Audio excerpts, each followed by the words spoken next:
ನಮಸ್ಕಾರ ಎಲ್ರಿಗೂ. ಇವತ್ತಿನ ವಿಡಿಯೋ ಥಂಬ್ನೇಲ್ ಹಾಗೂ ಟೈಟಲ್ ನೋಡಿ ನಿಮ್ಗೆ ಗೊತ್ತಾಗಿರುತ್ತೆ ನಾನು ಯಾವ ವಿಷಯ ಬಗ್ಗೆ ಮಾತಾಡ್ತಿದ್ದೀನಿ ಅಂತ. ಇಟ್ಸ್ ಅಬೌಟ್ ಹೇರ್ ಫಾಲ್ ಅನ್ನೋದಕ್ಕಿಂತ ಹೆಚ್ಚಾಗಿ ಹೇರ್ ಥಿನ್ನಿಂಗ್. ಯಾಕಂದರೆ ನನ್ನ ಕೂದಲು ಎಷ್ಟು ದಪ್ಪ ಇತ್ತು, ನನ್ನ ಹಳೆ ವಿಡಿಯೋಸ್ ನೋಡಿದ್ರೆ ನಿಮ್ಗೆ ಗೊತ್ತಾಗಿರುತ್ತೆ. ಈಗ ಅದಕ್ಕೆ ಕಾಲು ಭಾಗ ಹೋಗ್ಬಿಟ್ಟಿದೆ ಆಯಿತಾ. ಮತ್ತು ಕೂದಲು ಉದ್ರಿ ಏನಾಗ್ತಿತ್ತು ಅಂದರೆ ಇಲ್ಲೆಲ್ಲ ಸ್ಪಾರ್ಸ್ ಏರಿಯಾಸ್ ಆಗಿತ್ತು, ಅಂದರೆ ಕ್ರೌನ್ ಏರಿಯಾನಲ್ಲಿ. ಯಾರಿಗೆ ಹೇರ್ ಫಾಲ್ ಜಾಸ್ತಿ ಆಗಿದೆ, ಹೇರ್ ಥಿನ್ನಿಂಗ್ ಆಗಿದೆ, ಈ ಒಂದು ಪ್ರಾಬ್ಲಮ್ ಫೇಸ್ ಮಾಡಿರ್ತೀವಿ. ಮತ್ತು ಇದನ್ನು ನಾವು ಬೈ ಮಿಸ್ಟೇಕಾಗಿ ಬಾಲ್ಡ್ನೆಸ್ ಅಂತ ಅಂದ್ಕೊಬಿಡ್ತೀವಿ. ಓಕೆ, ನಾನು ಬಾಲ್ಡ್ ಆಗ್ತಿದ್ದೀನಿ ಅಂತ. ಬಟ್ ಆ್ಯಕ್ಚುಲಿ ಅದು ಬಾಲ್ಡ್ನೆಸ್ ಅಲ್ಲ, ಅದು ಟೆಂಪ್ರವರಿಯಾಗಿ ನಿಮ್ಮ ಕೂದಲು ಜಾಸ್ತಿ ಹೇರ್ ಫಾಲ್ ಆಗುತ್ತೆ ನೋಡಿ, ಆಗ ಆ ರೀತಿ ಫುಲ್ ಖಾಲಿ ಆಗಿಬಿಡುತ್ತೆ. ಯಾಕಂದರೆ ನಾವು ಕೂದಲು ಉದ್ರೋಕ್ಕೆ ಸ್ಟಾರ್ಟ್ ಆಗೋದೇ ಈ ಏರಿಯಾಯಿಂದ ಅಲ್ವಾ. ಸೊ ಅದಕ್ಕಾಗಿ ನಾವು ಆ ಏರಿಯಾ ಖಾಲಿ ಆಗ್ತಾ ನಾವೇನು ಅಂದ್ಕೊಳ್ತೀವಿ, ಬಾಲ್ಡ್ ಆಗ್ತಿದ್ದೀವಿ ಅಂತ. ಬಟ್ ಇದಕ್ಕೆಲ್ಲ ಏನು ಸೊಲ್ಯೂಷನ್ನು, ನಿಜವಾಗ್ಲೂ ಹೇರ್ ಫಾಲ್ನ ಹೇಗೆ ನಾವು ಟ್ರೀಟ್ ಮಾಡಬೇಕಾಗತ್ತೆ ಅನ್ನೋದ್ರ ಬಗ್ಗೆ ಇವತ್ತಿನ ವಿಡಿಯೋ. ಆ್ಯಂಡ್ ಇದು ನಾನು ನನ್ನ ಹೇರ್ ಫಾಲ್ನ ಹೇಗೆ ಟ್ರೀಟ್ ಮಾಡಿದೆ ಅಂತ. ಆ್ಯಂಡ್ ಐ ಹೋಪ್ ನೀವು ಇದೇ ಥರನೇ ಫಾಲೋ ಮಾಡಿದ್ರೆ, ಇದೇ ಸ್ಟೆಪ್ಸ್ನೇ, ಇದೇ ಆ್ಯಕ್ಚುಲಿ ಕರೆಕ್ಟಾದಂಥ ಮೆಥಡು ನೀವು ಹೇರ್ ಫಾಲ್ನ ಟ್ರೀಟ್ ಮಾಡೋದಕ್ಕೆ. ಸೊ ಇದೇ ಮೆಥಡ್ನ ನೀವು ಫಾಲೋ ಮಾಡಿದ್ರೆ ಆ್ಯಂಡ್ ಐ ಆಮ್ 100% ಶ್ಯೂರ್ ನೀವು ಕೂಡ ನಂತರನೇ ನಿಮ್ಮ ಕೂದಲನ್ನ ಮತ್ತೆ ಸ್ಟ್ರಾಂಗ್ ಮಾಡ್ಬೋದು, ಕೂದಲುದ್ರದನ್ನು ಕಂಪ್ಲೀಟಾಗಿ ಝೀರೋ ಮಾಡ್ಬೋದು.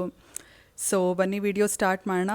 ಹೇರ್ ಫಾಲ್ ಅಂದರೆ ಏನು, ಇದನ್ನು ಹೇಗೆ ಟ್ರೀಟ್ ಮಾಡಬೇಕು ಕರೆಕ್ಟಾಗಿ ಅನ್ನೋದನ್ನು ತಿಳ್ಕೊಳ್ಳೋಣ. ನಾನು ಮೊದಲನೇದಾಗಿ ಒಂದು ಪಾಯಿಂಟ್ನ ಬ್ರೇಕ್ ಮಾಡೋಕ್ಕೆ ಇಷ್ಟಪಡ್ತೀನಿ. ಏನಂದರೆ ಇವಾಗ ಹೆಂಗಾಗ್ಬಿಟ್ಟಿದೆ ಅಂದರೆ ದಿನಾಗಲೂ ಹೊಸ ಪ್ರಾಡಕ್ಟ್ ಲಾಂಚ್ ಆಗ್ತಿದೆ. Serum, shampoo, conditioner, what not, ಏನು ಬೇಕು ಎಲ್ಲನೂ, ಬೇಕಾಗಿರೋದು ಬೇಡದಿರೋದು ಎಲ್ಲನೂ ಸಿಗ್ತಿದೆ. ಮತ್ತು ಈ ಗಮ್ಮೀಸ್ ಅಂತ, ಮತ್ತು ಸಪ್ಲಿಮೆಂಟ್ಸು, ಟ್ಯಾಬ್ಲೆಟ್ಸು, ಏನೇನೋ. ಇದನ್ನು ತೊಗೊಂಡ್ರೆ ಹೇರ್ ಫಾಲ್ ಸ್ಟಾಪ್ ಆಗುತ್ತೆ, ಮತ್ತು ನಿಮ್ಗೆ ಸ್ಕಿನ್ ಹೀಗಾಗ್ಬಿಡುತ್ತೆ ಅಂತ. ಬಟ್ ಅಷ್ಟು ಪ್ರಾಡಕ್ಟ್ಸಲ್ಲಿ ನಿಜ ಹೇಳಬೇಕಂದ್ರೆ 80% ನಿಮಗೆ ಒಂದು ಫೇಕ್ ಪ್ರಾಮಿಸೇ ಕೊಡೋದು. ಆ್ಯಂಡ್ ನಾವೇನು ಮಾಡ್ತೀವಿ, ಓಕೆ ಇದು ಎಕ್ಸ್ಪೆನ್ಸಿವ್ ಆಗಿದೆ, ಮತ್ತು ಈ ಸೆಲೆಬ್ರಿಟಿ ಇದನ್ನು ಅಡ್ವರ್ಟೈಸ್ ಮಾಡ್ತಿದ್ದಾರೆ, ನನ್ನ ಕೂದಲು ಹೀಗೆ ಆಗ್ಬಿಡುತ್ತೆ ಅಂತೆಲ್ಲ ನಾವು ಅಂದ್ಕೊಳ್ತೀವಿ. ಬಟ್ ಆ ಸೆಲೆಬ್ರಿಟೀಸ್ನ ನೀವು ರಿಯಲ್ ಲೈಫಲ್ಲಿ ನೋಡಿರ್ತೀರಾ, ಅವ್ರ ಕೂದಲು ಎಷ್ಟು ಸಣ್ಣ ಇರುತ್ತೆ ಅಂತ. ಬಟ್ ಅಡ್ವರ್ಟೈಸ್ಮೆಂಟಲ್ಲಿ ನೋಡಿ ಎಷ್ಟು ದಪ್ಪ ಇರುತ್ತೆ ಅವ್ರ ಕೂದಲು, ಹೇಗಿರ್ತಾರೆ ಅಂತ. ಆ ಥರ ವರ್ಕ್ ಆಗಂಗಿದ್ರೆ ರಿಯಲ್ ಲೈಫಲ್ಲಿ ಅವ್ರ ಕೂದಲು ಯಾಕೆ ಹಂಗಿರ್ತಿತ್ತಲ್ವಾ. ಸೊ ಇದು ಒಂದು ಕಾಮನ್ ಸೆನ್ಸ್ ಎಲ್ರಿಗೂ ಇರಬೇಕಾಗಿರೋದು. ಇದನ್ನು ನಾವು ಎಷ್ಟು ಬ್ಲೈಂಡಾಗಿ ನಂಬಿಡ್ತೀವಲ್ವಾ. ಸೊ ಆ ಥರ ವರ್ಕ್ ಆಗೋದೇ ಇಲ್ಲ ಯಾವುದೇ ಒಂದು ಶ್ಯಾಂಪೂ, ಕಂಡೀಷ್ನರ್, ಸಿರಮ್ ಅಂತ ಅಂದರೆ ಅದು ಯಾವ ಥರ ಸಿರಮ್ ಅದ್ರ ಬಗ್ಗೆನೂ ನಾನು ಹೇಳ್ತೀನಿ. ಸೊ ಆ ಥರ ಪ್ರಾಡಕ್ಟ್ ಬೇಸಿಸ್ ಮೇಲೆ ನಿಮ್ಗೆ ಆ ಥರ ಹೇರ್ ಫಾಲ್ ಕಂಪ್ಲೀಟಾಗಿ ಸ್ಟಾಪ್ ಆಗೋದಿಲ್ಲ. ಆ ಥರ ಒಂದು ಮ್ಯಾಜಿಕಲ್ ಪ್ರಾಡಕ್ಟ್ ಇದುವರೆಗೂ ಯಾರೂ ಕಂಡಿಡ್ದಿಲ್ಲ. ಸೊ ಹಾಗಾಗಿ ಈ ಒಂದು ಪಾಯಿಂಟ್ನ ನಾನು ಬ್ರೇಕ್ ಮಾಡೋಕ್ಕೆ ಇಷ್ಟಪಡ್ತೀನಿ. ಆ ಥರ ಯಾವುದೇ ಒಂದು ಮಾರ್ಕೆಟಲ್ಲಿ ಮ್ಯಾಜಿಕಲ್ ಪ್ರಾಡಕ್ಟ್ ಇಲ್ಲ. ಹೇರ್ ಫಾಲ್ ಏನಕ್ಕಾಗತ್ತೆ ಅಂತ ಅಂದರೆ, ಹೇರ್ ಫಾಲ್ ಆಗಿರ್ಬೋದು ಅಥವಾ ನಿಮ್ಮ ಸ್ಕಿನ್ ಮೇಲೆ ಯಾವುದೇ ಒಂದು ಸಮಸ್ಯೆ ಆಗಿರ್ಬೋದು. ನೋಡಿ, ಇದ್ದಕ್ಕಿದ್ದಂಗೆ ನನ್ನ face full clean and clear ಆಗಿತ್ತು, ಇಷ್ಟೊಂದು ಪಿಂಪಲ್ಸ್ ಬರ್ತಿದೆ, ಏನಕ್ಕೆ ನನ್ನ ಕೂದಲು ಇಷ್ಟು ದಪ್ಪ ಇಷ್ಟು ಉದ್ದ ಆಯಿತು, ನನ್ನ ಕೂದಲು ಏನಕ್ಕೆ ಇಷ್ಟು ಸಣ್ಣ ಆಗೋಯ್ತು ಅಂದರೆ, ಅದನ್ನು ನಾವು ಬರೀ ಸ್ಕಿನ್ ಮೇಲೆ, ಹೇರ್ ಮೇಲೆ ಮಾತ್ರ ನಾವು ಅದನ್ನು ಯೋಚನೆ ಮಾಡ್ಕೊಂಡು ಫೋಕಸ್ ಆಗಿ ಇಟ್ಕೊಂಡು ಯೋಚನೆ ಮಾಡ್ತೀವಿ. ಬಟ್ ಆ್ಯಕ್ಚುಲಿ ಏನಂದರೆ ಇದೆಲ್ಲ ನಮ್ಮ ಬಾಡಿ ಕೊಡ್ತಿರೋವಂಥ ಒಂದು ಸಿಗ್ನಲ್ಲು. ನಿಮಗೆ ಕೂದಲು ಅಷ್ಟು ಉದುರುತ್ತಾ ಇದೆ ಮತ್ತು ಪಿಂಪಲ್ಸ್ ಹಂಗೆ ಜಾಸ್ತಿ ಬರ್ತಿದೆ ಅಂದರೆ ಆ್ಯಕ್ಚುಲಿ ಒಳಗಡೆ ಏನೋ ಪ್ರಾಬ್ಲಮ್ ಇದೆ ಇಂಟರ್ನಲ್ಲಿ. ಸೊ ಹಾಗಾಗಿ ಅದು ನಮ್ಮ ಸ್ಕಿನ್ ಮೇಲೆ, ಹೇರ್ ಮೇಲೆ ನಮ್ಮ ಬಾಡಿ ಅದು ಹೇಳ್ತಾ ಇದೆ, ಈ ಥರ ನನಗೆ ಹಿಂಗೆ ಆಗ್ತಿದೆ, so you have to take some steps ಅಂತ. ಬಟ್ ಅನ್ಫಾರ್ಚುನೇಟ್ಲಿ ನಾವು ಅದನ್ನು ಅರ್ಥನೇ ಮಾಡ್ಕೊಳ್ಳೋದಿಲ್ಲ. ನಮ್ಮ ಬಾಡಿ ಏನು ಹೇಳ್ತಿದೆ ಅದನ್ನು ನಾವು ಕೇಳೋದಿಲ್ಲ, ಬೇಡದಿರೋದೆಲ್ಲ ಮಾಡ್ತೀವಲ್ವ. ಸೊ ಈ ಪ್ರಾಡಕ್ಟ್ ತೊಗೊಳ್ಳೋದು, ಇದನ್ನು ಅಪ್ಲೈ ಮಾಡೋದು, ಅದನ್ನು ಅಪ್ಲೈ ಮಾಡೋದು ಅಂತ. So it doesn't work that way. So first ನಾವು ಸೇವಿಸ್ತಾ ಇರುವಂಥ ಒಂದು ಡಯಟ್, ಆಹಾರನ ಕರೆಕ್ಟಾಗಿ ನೋಡ್ಕೋಬೇಕಾಗುತ್ತೆ. ಮತ್ತು ಯಾವ ಲೆವೆಲಲ್ಲಿ ನಿಮ್ಮ ಸ್ಟ್ರೆಸ್ ಇದೆ, ಮತ್ತು ನೀವು ಕರೆಕ್ಟಾಗಿ ನಿದ್ದೆ ಮಾಡ್ತಿದ್ದೀರಾ, ಆಹಾರ ಸೇವಿಸ್ತಿದ್ದೀರಾ, ಇದೆಲ್ಲ ನೀವು ಗಮನಿಸಬೇಕಾಗುತ್ತೆ. ನಿಮ್ಮ ಲೈಫ್ ಸ್ಟೈಲ್ ಹೇಗಿದೆ ಓವರಾಲ್ ಆಗಿ ಅಂತ. ಮತ್ತು ನಿಮ್ಮ ಜೀನ್ಸ್ ಕೂಡ ಮ್ಯಾಟರ್ ಆಗುತ್ತೆ ಇಲ್ಲಿ, ಆಯಿತಾ. ನಿಮ್ಮ ತಾಯಿ ಆಗಿರ್ಬೋದು, ತಾತಂದಿರಿಗೆ ಯಾವುದ್ಯಾವುದೋ ಆ್ಯನ್ಸಿಸ್ಟರ್ಸಿಂದ ಕೂಡ ನಮಗೆ ಆ್ಯಕ್ಚುಲಿ ಎಫೆಕ್ಟ್ ಆಗುತ್ತೆ. ಸೊ ಅವ್ರಿಗೇನಾದರೂ ಈ ಥರ ಸಮಸ್ಯೆ ಇದ್ದರೆ ಆ ಥರನೂ ಆಗುತ್ತೆ, ಆಯಿತಾ. ಬಟ್ ಇದು ಜೀನ್ಸ್ ಅಂತಲೇ ಹೇಳೋಕ್ಕಾಗೋದಿಲ್ಲ. ಈಗಿನ ಕಾಲದಲ್ಲಿ ಹೆಂಗಾಗ್ಬಿಟ್ಟಿದೆ ಅಂದರೆ ನಮ್ಮ ಲೈಫ್ ಸ್ಟೈಲಿಂದಾನೇ ನಮಗೆ ಸ್ಕಿನ್ ಮೇಲೆ, ಹೇರ್ ಮೇಲೆ ಅದು ಪರಿಣಾಮ ಬೀರೋದು. ಸೊ ಹಾಗಾಗಿ ನಾವು ಕರೆಕ್ಟಾಗಿ ಫಸ್ಟು ನಮ್ಮ ಡಯಟ್ ಮೇಲೆ ಫೋಕಸ್ ಮಾಡಬೇಕಾಗತ್ತೆ. ಮತ್ತು ಇನ್ನೊಂದು ಕೆಲವೊಂದಷ್ಟು ನೀವು ಬ್ಲಡ್ ಟೆಸ್ಟ್ ಮಾಡಿಸ್ಬೇಕಾಗತ್ತೆ. ನಿಮ್ಗೆ ಐರನ್ ಡೆಫಿಷಿಯನ್ಸಿ ಇದೆಯಾ, ಮತ್ತು ವೈಟಮಿನ್ B12 ಅಂತಾರೆ, ವೈಟಮಿನ್ ಡಿ ಇದೆಲ್ಲ ಕರೆಕ್ಟಾಗಿದೆಯಾ ಅಂತ ನೀವು ನೋಡಬೇಕಾಗತ್ತೆ. ಸೊ ಇದರಲ್ಲಿ ಕೂಡ ಡೆಫಿಷಿಯನ್ಸಿ ಇದ್ದರೆ ನಿಮಗೆ ಯಾವ ಪ್ರಾಡಕ್ಟ್ ಹಚ್ಚಿದ್ರು, ಏನೇ ಒಂದು ಸಿರಮ್ ಯೂಸ್ ಮಾಡಿದ್ರು ನಿಮಗೆ ಹೇರ್ ಫಾಲ್ ಸ್ಟಾಪ್ ಆಗೋದೇ ಇಲ್ಲ, ಆಯಿತಾ. ಸೊ ಇದನ್ನು ನೀವು ಫಸ್ಟು ನೋಡಬೇಕಾಗತ್ತೆ. ಆಮೇಲೆ ನಿಮ್ಮ ಡಯಟಲ್ಲಿ ಕರೆಕ್ಟಾಗಿ ಪ್ರೋಟೀನ್ ಅಂಶ ಇದೆಯಾ ಅಂತ ನೀವು ನೋಡಬೇಕಾಗುತ್ತೆ. ಇದಿಷ್ಟೇ ಮೇನ್ ಫ್ಯಾಕ್ಟರ್ಸು. ಇದ್ರ ಮೇಲೇ ನೀವು ಫೋಕಸ್ ಮಾಡಬೇಕಾಗತ್ತೆ, ಯಾವುದೇ ಒಂದು ಪ್ರಾಡಕ್ಟ್ ಮೇಲೆ ಅಲ್ಲ.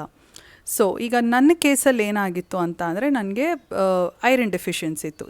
ಅಂದರೆ ಐರನ್ ಟ್ಯಾಬ್ಲೆಟ್ಸ್, ಐರನ್ ಸಪ್ಲಿಮೆಂಟ್ಸ್ ತೊಗೊಂಡಾಗ ಆ್ಯಂಡ್ ನನಗೇನಂದರೆ ಪಿಂಪಲ್ಸು ಜೊತೆ ಹೇರ್ ಫಾಲ್ ಕೂಡ ಜಾಸ್ತಿ ಆಯಿತು, ಆಯಿತಾ. ಸೊ ಹಾಗಾಗಿ ಪಿಂಪಲ್ಸ್ ಕೂಡ ನಾನು ಡರ್ಮಟಾಲಜಿಸ್ಟ್ ಹತ್ರನೇ ಹೋಗ್ತಾಯಿದ್ದೆ, ಜೊತೆಗೆ ಹೇರ್ ಫಾಲ್ ಕೂಡ ನಾನು ಅಲ್ಲೇ ಚೆಕ್ ಮಾಡಿಸ್ಕೊಳ್ತಾ ಇದ್ದೆ. ಆಗ ನನಗೆ ಐರನ್ ಡೆಫಿಷಿಯನ್ಸಿ ಇರೋದು ಗೊತ್ತಾಯಿತು.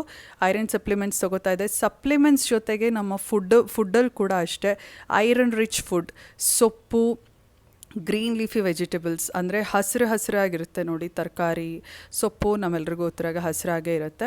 ಸೊ ಯಾವುದೇ ಒಂದು ಗ್ರೀನ್ ಕಲರ್ ಇರುವಂಥ ಒಂದು ಫುಡ್ಡಲ್ಲಿ ಐರನ್ ರಿಚ್ ಆಗಿರುತ್ತೆ, ಕಬ್ಬಿಣ ಅಂಶ ಜಾಸ್ತಿ ಇರುತ್ತೆ. ಸೊ ಕಬ್ಬಿಣ ಅಂಶ ಇರುವಂಥ ಒಂದು ಆಹಾರ ನಾವು ಹೆಚ್ಚಾಗಿ ಸೇವನೆ ಮಾಡೋದ್ರಿಂದ ಐರನ್ನು ಮತ್ತು ನಮ್ಮ ಬಾಡಿಗೆ ಸಿಗುತ್ತೆ, ಮತ್ತು ಹೇರ್ ಫಾಲ್ ಕೂಡ ಕಡಿಮೆ ಆಗುತ್ತೆ. ಈಗ ಅನ್ಫಾರ್ಚುನೇಟ್ಲಿ ಈಗ ನೋಡಿ, ಬರೀ ನಾವು ಸೊಪ್ಪು ತರಕಾರಿನೇ ನಮ್ಮ ಬಾಡಿಗೆ ಎಷ್ಟು ಬೇಕೋ ಅಷ್ಟು ಟಾರ್ಗೆಟ್ ಅದು ರೀಚ್ ಮಾಡೋಕ್ಕಾಗೋದಿಲ್ಲ. ಸೊ ಹಾಗಾಗಿ ಈ ಥರ ಸಪ್ಲಿಮೆಂಟ್ಸು, ಐರನ್ ಟ್ಯಾಬ್ಲೆಟ್ಸು, ಮತ್ತು vitamin B3, vitamin D, vitamin B12 ಈ ಥರ ಎಲ್ಲ ಇರೋದು. ಸೊ ಇದಕ್ಕಂತಾನೆ ಸಪ್ಲಿಮೆಂಟ್ಸ್ ಇರುತ್ತೆ. ಅಗತ್ಯ ಇದೆ ಅಂತ ಇರೋದಕ್ಕೆ ಆ ಸಪ್ಲಿಮೆಂಟ್ಸ್ನ ಮಾಡಿರ್ತಾರೆ, ಆಯಿತಾ. ಅದು ನಮ್ಮ ಬಾಡಿಗೆ ಅಷ್ಟು ಅಗತ್ಯ ಇದೆ ಆ ಒಂದು ಟ್ಯಾಬ್ಲೆಟ್ ಒಂದು ದಿನಕ್ಕೆ ಅಂತ. ಸೊ ಹಾಗಾಗಿ ನಾವು ಸೇವಿಸ್ತಾ ಬಂದಾಗ ಅದು ಸೇವಿಸ್ತಾ ನೀವು ಒಂದು ವಾರಕ್ಕೆ ಆ ರಿಸಲ್ಟ್ ನೋಡ್ಬಿಡಲ್ಲ, ಆಯಿತಾ.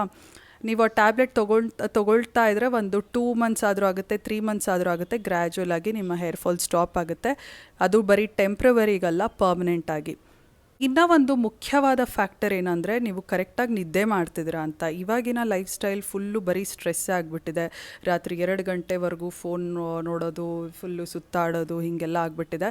ಸೊ ಮತ್ತು ತುಂಬ ಯೋಚನೆ ಮಾಡೋದು, ತುಂಬ ಸ್ಟ್ರೆಸ್ ತೊಗೊಳ್ಳೋದು. ಸೊ ಅದು ಕೂಡ ನಿಮ್ಮ ಹೇರ್ ಮೇಲೆ, ಸ್ಕಿನ್ ಮೇಲೆ ಎಫೆಕ್ಟ್ ಆಗುತ್ತೆ. So you should carefully watch into your lifestyle also. ಮತ್ತು ನೀವು ಸೇವಿಸ್ತಾ ಇರುವಂಥ ಡಯಟಲ್ಲಿ ನೋಡಿ, ಪ್ರೋಟೀನ್ ಅಂಶ ಕರೆಕ್ಟಾಗಿದೆಯಾ ಅದನ್ನು ನೀವು ನೋಡಬೇಕಾಗತ್ತೆ. ಪ್ರೋಟೀನ್ ಅಂದರೆ ಕಾಳು, ಮೊಟ್ಟೆ, ಪನೀರು ಇದರಲ್ಲಿ ಸಿಗುವಂಥದ್ದು, ಮತ್ತು ನಾನ್ ವೆಜ್ ಫುಡ್ಡಲ್ಲಿ. ಸೊ ಆ ಒಂದು ಪ್ರೋಟೀನ್ ಇಂಟೇಕ್ ಕರೆಕ್ಟಾಗಿದ್ದರೆ ನಿಮ್ಮ ಹೇರ್ ಫಾಲ್ ಕೂಡ ಅಷ್ಟು ಆಗೋದಿಲ್ಲ. ಯಾರಿಗೆ ಪ್ರೋಟೀನ್ ಅಂಶ ಕೂಡ ಕಡಿಮೆ ಇರುತ್ತೆ ನೋಡಿ, ಅವ್ರಿಗೆ ಹೇರ್ ಫಾಲ್ ಆಗುತ್ತೆ. ಹೇರ್ ಮ್ಯಾಕ್ಸಿಮಮ್ ಅದು ಆ್ಯಕ್ಚುಲಿ ಪ್ರೋಟೀನಿಂದಾನೇ ಉತ್ಪತ್ತಿ ಆಗುವಂಥ ಒಂದು. ಸೊ ಯಾವಾಗ ನಮಗೆ ಪ್ರೋಟೀನ್ ಡೆಫಿಷಿಯನ್ಸಿ ಆಗುತ್ತೆ, ಅದು ಹೇರ್ ಮೇಲೆ ಆಗಿರ್ಬೋದು, ಅಥವಾ ಮತ್ತು ಉಗುರುಗಳ ಮೇಲೆ. ಯಾವಾಗ ನಿಮ್ಮ ಉಗುರು ಕೂಡ ತುಂಬ ಥಿನ್ನಾಗಿ ಬೇಗ ಒಡೆಯೋದಕ್ಕೆ ಸ್ಟಾರ್ಟ್ ಆಗುತ್ತೆ ನೋಡಿ, ಆಗ ನೀವು ಅರ್ಥ ಮಾಡ್ಕೋಬೇಕಾಗತ್ತೆ ಪ್ರೋಟೀನ್ ಡೆಫಿಷಿಯನ್ಸಿ ಇದೆ ಅಂತ. ಸೊ ಹೀಗಾದಾಗ ಅದು ಕೂಡ ನಿಮ್ಮ ಹೇರ್ ಫಾಲ್ ಮೇಲೆ ತೋರಿಸುತ್ತೆ. ಮತ್ತು ಕೆಲವ್ರಿಗೆ ತುಂಬ ಮೈಕೈ ನೋವು ಬರ್ತಿರುತ್ತೆ, ಸ್ವಲ್ಪ ಕೆಲಸ ಮಾಡಿದ್ರೇ ಕೈಕಾಲೆಲ್ಲ ನೋವು ಬರ್ತಿರುತ್ತೆ. ಸೊ ಅವ್ರಿಗೂ ಕೂಡ ಪ್ರೋಟೀನ್ ಡೆಫಿಷಿಯನ್ಸಿ ಇದೆಯಾ ಅಂತ ಚೆಕ್ ಮಾಡಿಸ್ಕೋಬೇಕಾಗತ್ತೆ. ಸೊ ಪ್ರೋಟೀನ್ ರಿಚ್ ಫುಡ್ ತೊಗೊಂಡಾಗ ಇದೆಲ್ಲ ಪ್ರಾಬ್ಲಮ್ ಸಾಲ್ವ್ ಆಗುತ್ತೆ. ಅದಕ್ಕಾಗಿಯೇ ಹೇಳೋದು, ಬರೀ ಸ್ಕಿನ್ ಮೇಲೆ ಹೇರ್ ಮೇಲೆ ಅಂತಾನೆ ನಾವು ಪ್ರಾಡಕ್ಟ್ ರಿಲೇಟೆಡ್ ಬೇಸಿಸ್ ಮೇಲೆ ನಾವು ಇದನ್ನು ಫೋಕಸ್ ಮಾಡೋದಕ್ಕಿಂತ ಹೆಚ್ಚಾಗಿ ನೀವು ಇಂಟರ್ನಲ್ಲಿ ಇದನ್ನು ಕ್ಯೂರ್ ಮಾಡಬೇಕಾಗತ್ತೆ. ಆಗ ಖಂಡಿತವಾಗ್ಲೂ ಹೇರ್ ಫಾಲ್ ಸ್ಟಾಪ್ ಆಗುತ್ತೆ. ಈಗ ನಾನೇನು ಮಾಡಿದೆ ಅಂದರೆ, ನಾನು ಡಯಟ್ನ ಫಸ್ಟು ಫಿಕ್ಸ್ ಮಾಡಿಕೊಂಡೆ. ನೀವು ನನ್ನ ಲಾಸ್ಟ್ ಡಯಟ್ ವಿಡಿಯೋಸಲ್ಲಿ ನೋಡಿದರೆ ಗೊತ್ತಾಗುತ್ತೆ. ಸೊ ಪ್ರೋಟೀನ್ ಬ್ಯಾಲೆನ್ಸ್ಡಾಗಿರಬೇಕು. ಆ್ಯಂಡ್ ಮೋಸ್ಟ್ ಇಂಪಾರ್ಟೆಂಟ್ಲಿ ಯಾವುದೇ ಒಂದು ಜಂಕ್ ಫುಡ್ ಆಗಿರ್ಬೋದು, ಇದನ್ನೆಲ್ಲ ನೀವು ಕಂಪ್ಲೀಟಾಗಿ ಸ್ಟಾಪ್ ಮಾಡಬೇಕಾಗುತ್ತೆ. ಕಂಪ್ಲೀಟಾಗಿ ಅಂದರೆ ಅಟ್ಲೀಸ್ಟ್ ನೀವು ಎಷ್ಟು ತಿಂತಿದ್ದೀರ ಜಂಕ್ ಫುಡ್ ಅದರಲ್ಲಿ 80% ಆದರೂ ಸ್ಟಾಪ್ ಮಾಡಬೇಕಾಗುತ್ತೆ. ವಾರಕ್ಕೆ ಒಮ್ಮೆ ಅಥವಾ ಹೊರಗಡೆ ಹೋದಾಗ okay, but not on a regular basis. ಮತ್ತು ಸ್ಟ್ರೆಸ್ ತೊಗೊಳ್ಳೋದನ್ನ ಕಡಿಮೆ ಮಾಡಬೇಕಾಗತ್ತೆ. ಮತ್ತು ನಾನು ಹೇಳಿದ್ನಲ್ವ, ಆ ಥರ ಒಂದು ಬ್ಲಡ್ ಟೆಸ್ಟ್ನೆಲ್ಲ ನಿಮ್ಗೆ ಏನೇ ಡೆಫಿಷಿಯನ್ಸಿ ಇದೆ ಅದನ್ನು ನೀವು ಕರೆಕ್ಟಾಗಿ ರೂಲ್ ಔಟ್ ಮಾಡಿ, ಮತ್ತು ಆ ಸಪ್ಲಿಮೆಂಟ್ಸ್ನ ತೊಗೊಂಡ್ರೇ ಹೇರ್ ಫಾಲ್ ಕಡಿಮೆ ಆಗೋದು, ನಿಮಗೆ ಒಳ್ಳೆ ಪ್ರಾಪರ್ ರಿಸಲ್ಟ್ ಕೂಡ ಸಿಗೋದು ಅಂತ. ಈಗ ಪ್ರಾಡಕ್ಟ್ಸ್ ಬಗ್ಗೆ ಶ್ಯಾಂಪೂ, ಕಂಡೀಷ್ನರ್ ಮತ್ತು ಸಿರಮ್ ಬಂದು ಅದು ಪರ್ಟಿಕ್ಯುಲರ್ ಸಿರಮ್ ಇದೆ, ಅದು ಯಾವುದು ಅಂತ ನಾನು ಹೇಳ್ತೀನಿ ಲಾಸ್ಟಲ್ಲಿ. ಸೊ ಈಗ ಶ್ಯಾಂಪೂ ಮತ್ತು ಕಂಡೀಷ್ನರ್ ಬಗ್ಗೆ ಮಾತಾಡೋಣ. ತುಂಬ ಜನ ಹೇಳ್ತಾರೆ ನನ್ನ ಕೂದಲು ವಾಶ್ ಮಾಡ್ಕೊಂಡ್ರೇ ಕೂದಲು ಜಾಸ್ತಿ ಉದುರುತ್ತೆ ಅಂತ. ಬಟ್ ಆ್ಯಕ್ಚುಲಿ ನೀವು ಎಷ್ಟು ಸರಿ ಕೂದಲು ವಾಶ್ ಮಾಡ್ತಿದ್ದೀರಾ, ಶ್ಯಾಂಪೂಯಿಂದಾನೇ ಅಥವಾ ಕೂದಲು ವಾಶ್ ಮಾಡೋದ್ರಿಂದಾನೇ ನಿಮಗೆ ಹೇರ್ ಫಾಲ್ ಜಾಸ್ತಿ ಆಗ್ತಿದೆ ಅಂತ ಅಲ್ಲ. ನಿಜ ಹೇಳಬೇಕಂದ್ರೆ ನೀವು ಕೂದಲು ವಾಶ್ ಮಾಡೋದ್ರಿಂದ ತಲೆಗೆ ಸ್ನಾನ ಮಾಡೋದ್ರಿಂದ ಕೂದಲಿಗೂ ಉದುರೋದಕ್ಕೂ ಅದಕ್ಕೂ ಏನೂ ಸಂಬಂಧನೇ ಇಲ್ಲ. ನಿಮ್ಮ ಕೂದಲು ಹೇಗಿದ್ದರೂ ಉದುರೋದು, ಅದು ನೀವು ತಲೆಗೆ ಸ್ನಾನ ಮಾಡ್ತಿರುವಾಗಲೇ ಉದುರಿದೆ ಅಷ್ಟೇ. ನೀವು ಅದಕ್ಕೆ ತಲೆಗೆ ಸ್ನಾನ ಮಾಡ್ತಿರೋದ್ರಿಂದನೇ ಕೂದಲು ಉದುರುತ್ತಿದೆ ಅಂತ ಅಂದ್ಕೊಳ್ಳೋದು ಆ್ಯಕ್ಚುಲಿ ಅದು ತಪ್ಪು. ಮತ್ತು ಇವಾಗ ಯಾವುದೇ ಒಂದು ಶ್ಯಾಂಪು ನಿಮ್ಮ ಹೇರ್ ಫಾಲ್ಗೆ ಅದು ಏನು ಹೇಳೋದು, ಅದಕ್ಕೂ ಇದಕ್ಕೂ ಸಂಬಂಧ ಇಲ್ಲ. ಒಂದು ಶ್ಯಾಂಪೂನಲ್ಲಿ ಮೆಡಿಕೇಟೆಡ್ ಶ್ಯಾಂಪು ಅಂತ ತೊಗೊಂಡಾಗ ಅದರಲ್ಲಿ ಒಂದು ಅಂಶ ಇರುತ್ತೆ, ಅದು ನಿಮಗೆ ಡಾಕ್ಟ್ರೇ ಪ್ರಿಸ್ಕ್ರೈಬ್ ಮಾಡೋದು. ರಿಡೆನ್ಸಿಲ್ ಅಂತ ಇರುತ್ತೆ, ಮತ್ತು ಈ ಥರ ಒಂದು ಟರ್ಮ್ಸ್ ಇದೆ, ಅದು ಡಾಕ್ಟರ್ಸ್ಗೆ ಗೊತ್ತು. ಆ ಒಂದು ಅಂಶ ಇದ್ದರೆ ನಿಮ್ಮ ಹೇರ್ ಫಾಲ್ಗೆ ಒಂದಷ್ಟು ಮಟ್ಟಿಗೆ ಅದು ಎಫೆಕ್ಟ್ ಆಗುತ್ತೆ, ಅಂದರೆ ಕಡಿಮೆ ಮಾಡೋದಕ್ಕೆ. ಸೊ ಅದು ಕೂಡ ಅದು ಡಾಕ್ಟ್ರೇ ಪ್ರಿಸ್ಕ್ರೈಬ್ ಮಾಡುವಂಥದ್ದು. ಮತ್ತು ಕಂಡೀಷ್ನರ್ ಅಂತ ಬಂದಾಗ ಕೆಲವ್ರಿಗೆ ಕಂಡೀಷ್ನರ್ ಹಾಕಿದಾಗ್ಲೇ ಕೂದಲು ಜಾಸ್ತಿ ಉದುರುತ್ತೆ. ಆ್ಯಂಡ್ ಅಗೇನ್ ಕಂಡೀಷ್ನರಿಂದ ನಿಮ್ಮ ಕೂದಲು ಉದುರುತ್ತಿದೆ ಅಂತ ಅಲ್ಲ, ಅದು ಹೇಗಿದ್ರೂ ಉದುರೋದು, ಅದು ಈಗಲೇ ಉದುರ್ತಾ ಇದೆ ಅಂತ ನೀವು ಅರ್ಥ ಮಾಡ್ಕೋಬೇಕಾಗತ್ತೆ. ಸೊ ಈಗ ಒಂದು ಪಾಯಿಂಟ್ ಕ್ಲಿಯರ್ ಮಾಡಿದೆ, ಯಾವುದೇ ಒಂದು ಶ್ಯಾಂಪು ಕಂಡೀಷ್ನರಿಂದ ಅದಕ್ಕೂ ಇದಕ್ಕೂ ನಿಮ್ಮ ಕೂದಲು ಉದುರೋದಕ್ಕೂ ಸಂಬಂಧನೇ ಇಲ್ಲ, ಆಯಿತಾ. ಸಿರಮ್, ಈಗ ಸಿರಮ್ ಬಂದು ತುಂಬ ಎಲ್ಲ ಬ್ರ್ಯಾಂಡ್ಸಲ್ಲೂ ಈಗ ಹೇರ್ ಗ್ರೋತ್ ಸಿರಮ್ ಅಂತ ಲಾಂಚ್ ಮಾಡ್ತಿದ್ದಾರೆ. ಬಟ್ ಅದು ಒಂದು ಮಟ್ಟಿಗೆ ಮಾತ್ರ ಹೆಲ್ಪ್ ಮಾಡೋದು. ಅಂದರೆ ಇವಾಗ ನಾನು ಕೂಡ ಅಷ್ಟೇ, ನಿಜ ಹೇಳಬೇಕಂದ್ರೆ ವಿಶ್ ಕೇರ್ನ ಹೇರ್ ಗ್ರೋತ್ ಸಿರಮ್ $750 ಬಾಟ್ಲೆ ತೊಗೊಳ್ತಾ ಇದೆ. ಎಷ್ಟು ತೊಗೊಂಡಿದ್ದೀನಿ ಈಗಲೂ ನಮ್ಮ ಮನೆಯಲ್ಲಿ ಬಿದ್ದಿದೆ. ಸೊ ಅದು ಅಪ್ಲೈ ಮಾಡಿದ್ರೆ 3 ಮಂತ್ಸಲ್ಲಿ 90 ಡೇಸಲ್ಲೇ ಹೇರ್ ರೀಗ್ರೋತ್ ಆಗಿಬಿಡುತ್ತೆ. ಬಾಲ್ಡ್ ಸ್ಪಾಟ್ಸ್ ಮೇಲೆಲ್ಲ ಹೊಸದಾಗಿ ಕೂದಲು ಬರುತ್ತೆ ಅಂತೆಲ್ಲ ಅಡ್ವರ್ಟೈಸ್ಮೆಂಟ್ ನೋಡಿರ್ತೀವಿ. ತುಂಬ ಜನ ಇನ್ಫ್ಲೂಯೆನ್ಸರ್ಸ್ ಕೂಡ ಸೋಷಿಯಲ್ ಮೀಡಿಯಾನಲ್ಲಿ ಅದರ ಆ ಬ್ರ್ಯಾಂಡ್ ಬಗ್ಗೆ ಮತ್ತು ಆ ಥರ ಒಂದು ಪ್ರಾಡಕ್ಟ್ಸ್ ಬಗ್ಗೆ ಎಲ್ಲ ತುಂಬ ವೀಡಿಯೋಸ್ ಮಾಡಿರ್ತಾರೆ. ಆ್ಯಂಡ್ ಆ್ಯಕ್ಚುಲಿ ನಾನು ಕೂಡ ಇದರಿಂದನೂ ಕೆಲಸ ಆಗುತ್ತೇನೋ, ಅಂದರೆ ಏನು ಹೇಳೋದು, ಹೇರ್ ರೀಗ್ರೋತ್ ಆಗುತ್ತೇನೋ, ಹೊಸ ಕೂದಲು ಬೆಳೆಯುತ್ತೆ ಕೊಂಡಿದೆ. But actually it doesn't even work that way also. So ಸಿರಮಲ್ಲಿ ಬಂದು ರಿಡೆನ್ಸಿಲ್, ಆ್ಯನಗೇನ್, ಬೈಕ್ಯಾಪಿಲ್ ಅಂತ ಈ ಥರ ಒಂದು ಅಂಶಗಳಿರುತ್ತೆ. ಅದು ನಿಮಗೆ ಆ್ಯಕ್ಚುಲಾಗಿ ಹೇರ್ ರೀಗ್ರೋತ್ ಆಗೋಕ್ಕೆ ಹೆಲ್ಪ್ ಆಗುತ್ತೆ. ಬಟ್ ಇಂಟರ್ನಲ್ಲಿ ಪ್ರಾಬ್ಲಮ್, ಈಗ ನಿಮಗೇನೋ ಒಂದು ಡೆಫಿಷಿಯನ್ಸಿ ಇದೆ ಅಂದರೆ ಅದು ಆ ಒಂದು ಸಿರಮ್ ಹೆಲ್ಪ್ ಮಾಡೋದಿಲ್ಲ, ಟೆಂಪ್ರವರಿ ರಿಸಲ್ಟ್ ಅಷ್ಟೇ ಕೊಡುತ್ತೆ. ನಾನು ಹೇಳಿದ್ನಲ್ವ, ನಾನು ವಿಶ್ ಕೇರ್ನ ಹೇರ್ ಗ್ರೋತ್ ಸಿರಮ್ ಯೂಸ್ ಮಾಡ್ತಿದ್ದೆ ಅಂತ. ಸೊ ಯೂಸ್ ಮಾಡೋವಾಗ 2-3 ಮಂತ್ಸ್ ಹಂಗೋ ಹಿಂಗೋ ಸ್ವಲ್ಪ ಕಡಿಮೆ ಹೋದ್ರದ್ದು, ಬಟ್ ನಾಟ್ ಝೀರೋ ಅಂತೂ ಆಗ್ತಿರಲಿಲ್ಲ.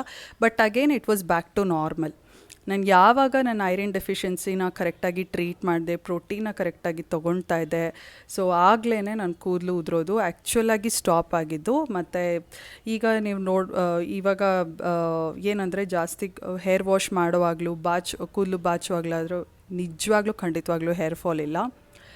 ಅದಕ್ಕೆ ಹೇಳೋದು, ಯಾವುದೋ ಒಂದು ಸಿರಮ್ನ ಕೂಡ ಬ್ಲೈಂಡಾಗಿ ನಂಬೇಡಿ. ಈಗ ಡಾಕ್ಟರೇ ಒಂದು ಸಿರಮ್ನ ಸಜೆಸ್ಟ್ ಮಾಡ್ತಾರೆ, ಆಯಿತಾ.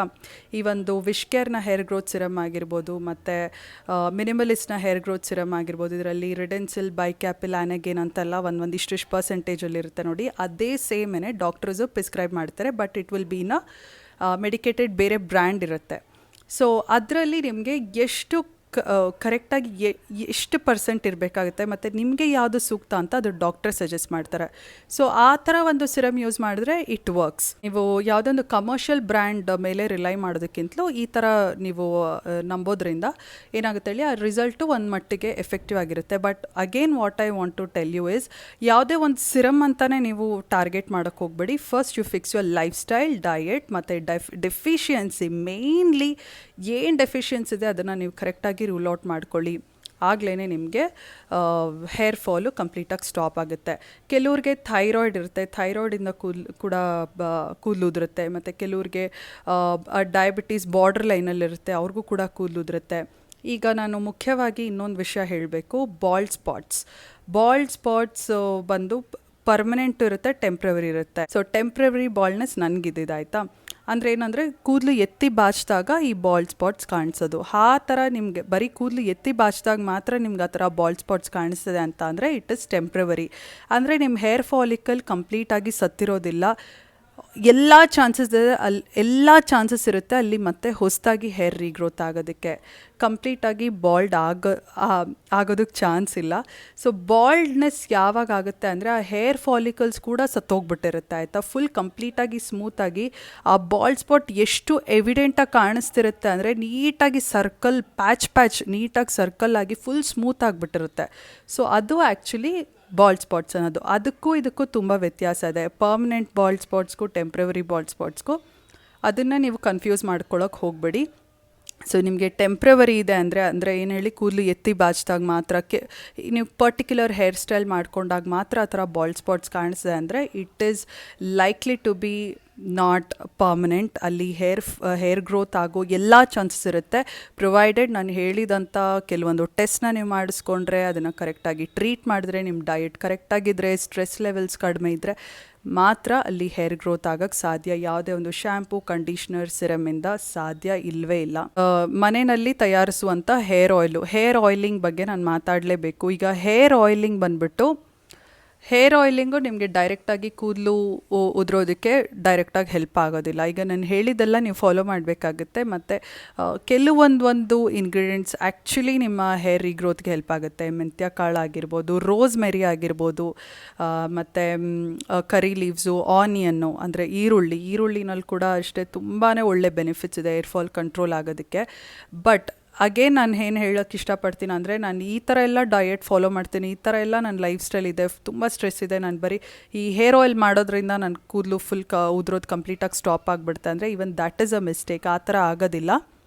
ಎಲ್ಲನೂ ಒಟ್ಟಿಗೆ ನೀವು ಒಳ್ಳೆ ಹ್ಯಾಬಿಟ್ಸ್ನ ನೀವು ಫಾಲೋ ಮಾಡಬೇಕಾಗತ್ತೆ, ಒಳ್ಳೆ ಹೇರ್ ಆಯಿಲು ಯೂಸ್ ಮಾಡಬೇಕಾಗತ್ತೆ, ಆಗಲೇ ಅದು ಸಾಧ್ಯ. ಯಾವುದೋ ಒಂದು ಹೇರ್ ಆಯಿಲ್ ಯೂಸ್ ಮಾಡೋದ್ರಿಂದ ಓಕೆ ನಾನು ಇವತ್ತು ಈ ಥರ ಒಂದು ಜ್ಯೂಸ್ ಕುಡಿದೆ, ಈ ಥರ ಒಂದು ಫುಡ್ ತಿಂದೆ, ಈ ಥರ ಒಂದು ಹೇರ್ ಆಯಿಲ್ ಮಾಡ್ಕೊಂಡು ಹಚ್ಕೊಬಿಟ್ಟೆ, ಇದು ಒಂದೇ ದಿನ ನಾನು ಮಾಡೋದ್ರಿಂದ ಹಾಗೆ ಆ ಥರ ಸಾಧ್ಯನೇ. ಹೇರ್ ಆಯಿಲು ಮ್ಯಾಜಿಕ್ ಆಗಿ ನಿಮಗೆ ಯಾವುದೇ ಒಂದು ರಿಸಲ್ಟ್ ಕೊಡೋಕ್ಕೆ ಸಾಧ್ಯನೇ ಇಲ್ಲ. ಎವ್ರಿಥಿಂಗ್ ಬ್ಯಾಲೆನ್ಸ್ಡ್ ಆಗಿರಬೇಕಾಗುತ್ತೆ, ಆಗಲೇ ಆ ಹೇರ್ ಆಯಿಲ್ ಕೂಡ ಹೆಲ್ಪ್ ಆಗೋದು. ಮತ್ತು ಹೇರ್ ಆಯಿಲಿಂಗ್ ಕೂಡ ಇವಾಗ ಡ್ರೈ ಸ್ಕ್ಯಾಲ್ಪ್ ಇರೋರಿಗೆ, ಆಯಿಲಿ ಸ್ಕ್ಯಾಲ್ಪ್ ಇರೋರಿಗೆ ಯಾರು ಹೇಗೆ ಹಚ್ಬೇಕಂತ ಇರುತ್ತೆ. ಈಗ ಹೇರ್ ಆಯಿಲ್ ಜಾಸ್ತಿ ಯಾರಿಗೆ ವರ್ಕ್ ಆಗುತ್ತೆ ಗೊತ್ತಾ, ಯಾರಿಗೆ ಡ್ರೈ ಸ್ಕ್ಯಾಲ್ಪ್ ಇರುತ್ತೆ ನೋಡಿ, ಅಂದರೆ ಸಿಕ್ಕಾಪಟ್ಟೆ ಡ್ರೈ ಆಗಿರುತ್ತೆ, ಕೂದಲು ಯಾವಾಗಲೂ ಫ್ರಿಝಿ ಆಗಿಬಿಡುತ್ತೆ, ಯಾವಾಗಲೂ ನೆವೆ ಆಗ್ತಿರುತ್ತೆ. ಸೊ ಅಂಥವ್ರಿಗೆ ಹೇರ್ ಆಯಿಲು ಆ್ಯಕ್ಚುಲಾಗಿ ವರ್ಕ್ ಆಗೋದು. ಮತ್ತು ಆಯಿಲಿ ಸ್ಕ್ಯಾಲ್ಪ್ ಇರೋರು ನೋಡಿ, ಇವಾಗ ನನಗೆ ಆ್ಯಕ್ಚುಲಿ ಆಯಿಲಿ ಸ್ಕ್ಯಾಲ್ಪ್ ಆಯಿತಾ, ಕೂದಲು ಇವಾಗ ವಾಶ್ ಮಾಡ್ತೇನೆಂದರೆ ಒಂದು 2 hours ಮುಂಚೆ, ಮ್ಯಾಕ್ಸಿಮಮ್ 2 hours, ಬಟ್ ಮಿನಿಮಮ್ ನಾನು 1 hour ಅಷ್ಟೇ ಬಿಡೋದು. 1 hour ಮುಂಚೆ ನೀವು ಎಣ್ಣೆನ ಹಚ್ಬಿಟ್ಟು ಸ್ವಲ್ಪ ಹೊತ್ತು ಬಿಟ್ಟು ಆಮೇಲೆ ಹೇರ್ ವಾಶ್ ಮಾಡ್ಕೊಂಡಾಗ ಏನಾಗುತ್ತೆ ಹೇಳಿ, ಈ ಆಯಿಲಿ ಸ್ಕ್ಯಾಲ್ಪ್ ಇರೋರಿಗೆ ಮತ್ತೆ ಪ್ರಾಬ್ಲಮ್ ಆಗೋದಿಲ್ಲ. ಈಗ ಕೆಲವರಂತೂ ಫುಲ್ ದಿನ ಎಣ್ಣೆ ಹಚ್ಚಿ ಬಿಟ್ಟಿರ್ತಾರೆ ನೋಡಿ, ಕೂದಲು ಉದ್ರೋದು ಕಡಿಮೆ ಆಗುತ್ತೆ ಅಂತ. ಬಟ್ ಆ ಥರ ಮಾಡೋದ್ರಿಂದ ಇನ್ನೂ ಹೇರ್ ಫಾಲ್ ಜಾಸ್ತಿ ಆಗುತ್ತೆ. ಯಾಕಂದರೆ ಯಾವಾಗ ಎಣ್ಣೆ ಜಾಸ್ತಿ ಹೊತ್ತು ಕೂತಿರುತ್ತೆ ನೋಡಿ ಆ ಸ್ಕ್ಯಾಲ್ಪ್ ಮೇಲೆ, ಆಗ ಬ್ಯಾಕ್ಟೀರಿಯಾಸ್ನ ಟ್ರ್ಯಾಪ್ ಮಾಡುತ್ತೆ, ಮತ್ತು ಆಯಿಲ್ ಜೊತೆ ಆ ಬ್ಯಾಕ್ಟೀರಿಯಾಸ್ ಮಿಕ್ಸ್ ಆದಾಗ ಹೇರ್ ಫಾಲ್ ಸಮಸ್ಯೆ ಜಾಸ್ತಿ ಆಗುತ್ತೆ, ಮತ್ತು ಡ್ಯಾಂಡ್ರಫ್ ಸಮಸ್ಯೆ ಆಗುತ್ತೆ, ಸ್ಕ್ಯಾಲ್ಪ್ ಇನ್ಫ್ಲಮೇಷನ್ ಕೂಡ ಆಗುತ್ತೆ. ಸೊ ಆ ಥರ ಮಾಡೋದಕ್ಕೆ ಹೋಗಬಾರ್ದು. ಯಾವಾಗ ನೀವು ಹೇರ್ ವಾಶ್ ಮಾಡ್ತೀರಾ ಅಂದ್ಕೊಳ್ತೀರಾ ನೋಡಿ, ಹೇರ್ ವಾಶ್ ಮಾಡೋದಕ್ಕೆ 1 hour ಮುಂಚೆ, ಈವನ್ ಹಾಫ್ ಆನ್ ಅವರ್ ಮುಂಚೆ ಹಾಕ್ಕೊಂಡ್ರೂ ಸಾಕು. ದಯವಿಟ್ಟು ಯಾವುದೇ ಕಾರಣಕ್ಕೂ ದಿನ ಇಡೀ ಬಿಡೋದು, ವಾರವಿಡೀ ಬಿಡೋದು ಆ ಥರ ಎಲ್ಲ ಮಾಡೋಕ್ಕೆ ಹೋಗಬೇಡಿ.